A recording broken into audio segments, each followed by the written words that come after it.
Hai semuanya, pada video pembelajaran kali ini kita akan membahas tentang data statistik, yaitu dengan tiga subtema yaitu macam-macam data, teknik mengumpulkan data, dan penyajian data. Dan ketiga subtema ini kita memiliki 4 tujuan yang harus kita capai, yaitu yang pertama mengetahui syarat pengumpulan data yang baik, kemudian dapat mengetahui dan mengumpulkan jenis-jenis data. Yang ketiga, dapat mengetahui cara pengumpulan data. Dan yang keempat, dapat menyajikan data. Yang pertama, kita membahas tentang pengertian data. Data merupakan kumpulan yang terdiri dari fakta-fakta untuk memberikan gambaran yang luas terkait dengan suatu keadaan. Jadi maksudnya bahwa data sini adalah suatu kumpulan, bukan hanya sekumpulan data atau angka, tetapi merupakan kumpulan dari fakta-fakta yang sekiranya dapat memberikan informasi yang jelas kepada seseorang dalam mengambil sebuah kebijakan atau keputusan. Umumnya data akan digunakan sebagai bahan pertimbangan bagi seseorang dalam melakukan analisis, kemudian membuat gambaran tentang keadaan dari data tersebut atau menjelaskan menjelaskan suatu keadaan. Secara umum, data banyak digunakan untuk suatu penelitian tertentu. Namun seiring berjalannya waktu, data dibutuhkan untuk memenuhi berbagai keperluan di berbagai bidang. Tentunya hal ini bertujuan untuk memberikan informasi yang jelas dan benar setelah data tersebut diolah lebih lanjut. Dalam statistik secara umum terdapat dua jenis data, yaitu data kuantitatif dan data kualitatif. Data kualitatif biasanya selalu berhubungan dengan angka-angka, sedangkan data kualitatif biasanya berhubungan dengan narasi dan selalu di dalam bentuk deskripsi. Baik data kuantitatif maupun data kualitatif dapat kita peroleh dengan beberapa cara, di antaranya menggunakan beberapa instrumen yang berbeda.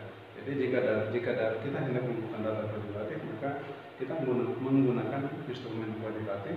Sedangkan jika kita mengumpulkan data kualitatif, maka kita akan menggunakan instrumen kualitatif. Sebagai contoh, kita hendak mengetahui sebarang nilai fisika atau matematika atau bahasa Indonesia pada suatu kelas.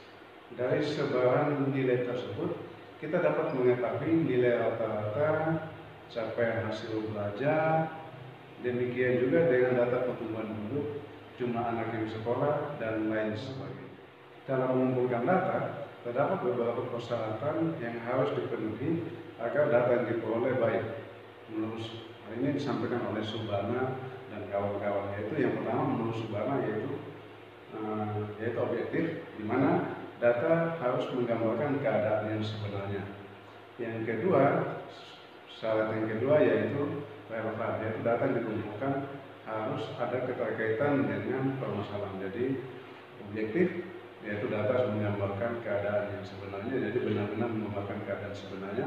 Yang kedua, relevan, artinya ketika kita hendak mengumpulkan sesuatu atau data tentang sesuatu, maka harus benar-benar menggambarkan keadaan data tersebut.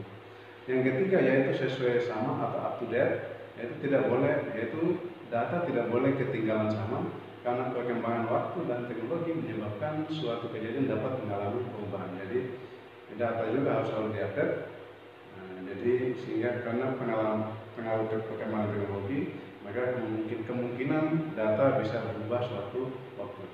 Lalu yang keempat adalah data harus representatif, yaitu data harus menggambarkan populasi yang diteliti. Serta yang kelima adalah dapat dipercaya, yaitu sumber data harus diperoleh dari sumber yang tepat. Dalam statistik seperti digambarkan di awal, yaitu secara umum terdapat dua jenis data, yaitu data kualitatif dan data kuantitatif. Dan kedua jenis data tadi itu masing-masing memiliki dua tipe data statistik, yaitu yang pertama data kualitatif itu memiliki dua tipe data, yaitu data nominal dan data ordinal. Data nominal yaitu merupakan data statistik yang berupa angka yang tidak memiliki arti apa-apa. Jadi ingat ya, data nominal yaitu merupakan data statistik yang tidak mempunyai arti apa-apa. Contohnya yaitu misalnya kita simbolkan fisika dengan angka 1, matematika kita simbolkan dengan angka 2, kemudian bahasa Indonesia kita simbolkan dengan angka 3, dan seterusnya. Dalam hal ini, angka 3 tidak lebih besar dari angka 2 dan 1. Dan sebaliknya, angka 1 dan 2 tidak lebih kecil dari angka 3.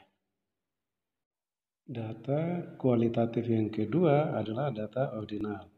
Data ordinal merupakan data berjenjang yang tidak memiliki interval yang tetap.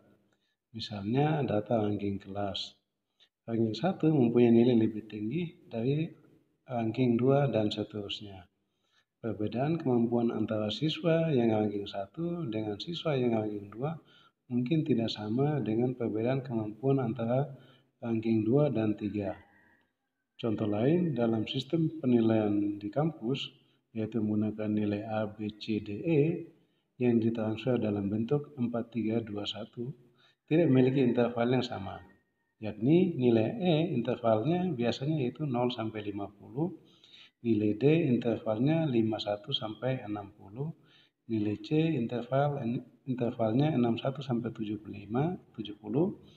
nilai B intervalnya 71 sampai 80, dan nilai A intervalnya 81 sampai 80. Jadi antara nilai A, B, C, dan E ini memiliki interval yang berbeda-beda, sehingga demikian dikatakan bahwa data ordinal memiliki interval yang tidak tetap.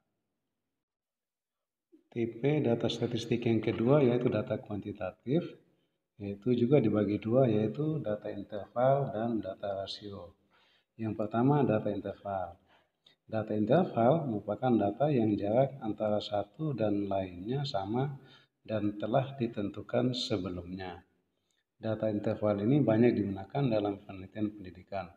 Contoh ketika peneliti menetapkan bahwa siswa dikatakan pencapaian hasil belajar fisika yang sangat baik bila mana siswa mampu menjawab 7-9 soal.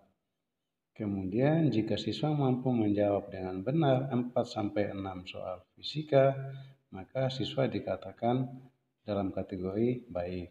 Sedangkan bila mana siswa hanya mampu menjawab 1-3 soal dengan benar, maka siswa digolongkan dalam kategori cukup baik. Jadi data interval yaitu data yang memiliki interval yang tetap. Kemudian data kuantitatif yang kedua, tipe data kuantitatif yang kedua yaitu data rasio, yaitu data yang mempunyai tingkatan tertinggi. Dikatakan memiliki tingkatan tertinggi karena data rasio memiliki nilai nol mutlak selain memiliki interval yang tetap.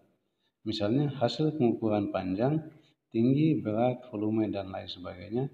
Jika hasilnya nol, maka menunjukkan bahwa tidak terdapat ukuran panjang, tinggi, berat, volume, dan lain sebagainya. Berikut ditampilkan gambaran dari dua tipe data statistik tersebut. Yang berikut yaitu mengumpulkan data. Pengumpulan data dalam statistik merupakan kegiatan yang pertama. Pengumpulan data dalam artian kuantitatif biasanya dilakukan dengan cara melakukan pengukuran, yaitu membandingkan sesuatu yang diukur dengan alat ukur tertentu. Contohnya ketika kita mengukur panjang meja, maka kita akan menggunakan mister atau meter. Demikian juga ketika kita hendak mengukur massa suatu benda, maka kita akan menggunakan timbangan. Jadi di sini mengumpulkan data dalam statistik adalah merupakan tahapan pertama. Berikut adalah cara mengumpulkan data dalam suatu penelitian. Yang pertama yaitu dengan wawancara. Wawancara di sini dibagi menjadi dua, yaitu wawancara terstruktur dan wawancara semi terstruktur. Wawancara terstruktur yaitu wawancara yang dilakukan oleh seorang peneliti berdasarkan pedoman wawancara yang dibuat. Sedangkan wawancara semi terstruktur yaitu wawancara yang dilakukan oleh peneliti dengan di mana yang dibantu oleh pedoman wawancara. Jadi pedoman wawancara dalam wawancara semi terstruktur hanya sebagai bantuan bagi peneliti untuk melakukan wawancara. Peneliti boleh menanyakan pertanyaan di luar pertanyaan yang telah disiapkan. Sedangkan dalam wawancara terstruktur, peneliti hanya menanyakan pertanyaan sesuai yang tertulis dalam pedoman wawancara. Yang kedua, cara mengumpulkan data yang kedua yaitu tes. Di sini terdapat dua jenis tes, yaitu tes tanpa pilihan jawaban dengan tes dengan pilihan jawaban.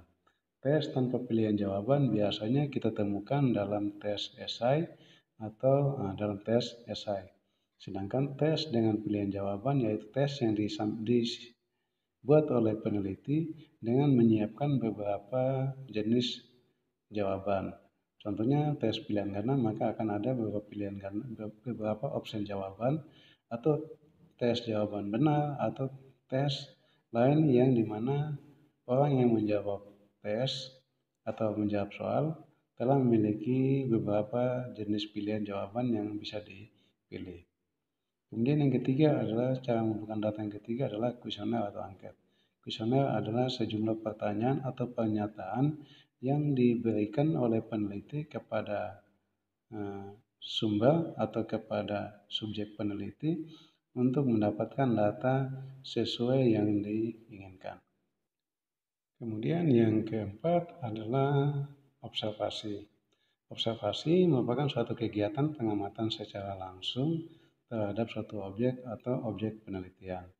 Peneliti dalam melakukan observasi dapat terlibat langsung, mengalami langsung keadaan responden atau subjek penelitian, serta dapat mengetahui keadaan yang sebenarnya. Kelemahannya dari kegiatan observasi adalah ada kemungkinan responden merasa terganggu dengan kehadiran peneliti, sehingga berpengaruh terhadap apa yang hendak diamati. Yang berikut adalah dokumentasi. Dokumentasi merupakan teknik pengumpulan data dengan mengumpulkan berkas-berkas atau dokumen-dokumen yang berkaitan dengan permasalahan penelitian. Jadi dokumentasi di sini tidak sekedar hanya berupa foto, tetapi semua hal yang berkaitan dokumen yang berkaitan dengan apa yang hendak dikaji oleh peneliti. Dan yang terakhir adalah daftar cek.